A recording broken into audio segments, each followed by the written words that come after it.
గుంటూరులో మాజీ ముఖ్యమంత్రి వైఎస్ జగన్ రెడ్డిపై నిన్న పోలీసులు కేసు నమోదు చేశారు. గుంటూరు మిర్చి యార్డ్ను నిన్న పర్యటించిన జగన్ పర్యటనపై వివాదం తలెత్తింది.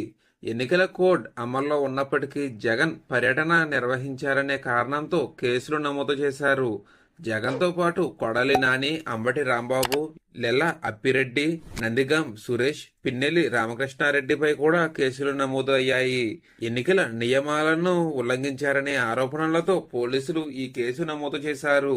జగన్ పర్యటనలో అనుమతి లేకుండా పెద్ద సంఖ్యలో ప్రజలు చేరుకున్నారని పోలీసులు చెప్పారు. అయితే దీనిపై వైసీపీ నేతలు కీలక వ్యాఖ్యలు చేశారు.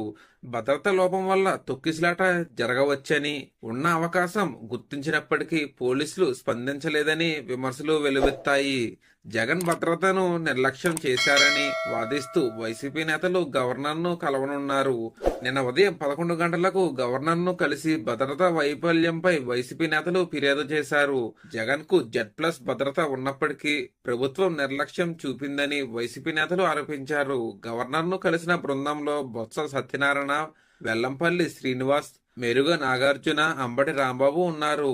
జగన్ భద్రతను గాలికి వదిలేసినట్లుగా కూటమి ప్రభుత్వం ప్రవర్తించిందని వైసీపీ నేతలు చెప్పారు. గుంటూరు పర్యటనపై కేసులు పెట్టడం రాజకీయ కక్షతోనేనని వైసీపీ నేతలు ఆరోపిస్తున్నారు. జగన్ భద్రతపై ప్రభుత్వం నిర్లక్ష్యం చూపిందని గవర్నర్కు వివరించినట్లు తెలిపారు. నిన్న జరిగిన ఈ సంఘటనతో గుంటూరు రాజకీయ వాతావరణం మరింత వేడెక్కింది. మరి దీనిపై మీరేమంటారో కామెంట్లో తెలియజేయండి. మరిన్ని వీడియోస్ కోసం మన ఛానల్ని సబ్స్క్రైబ్ చేసుకోండి. Thank you friends.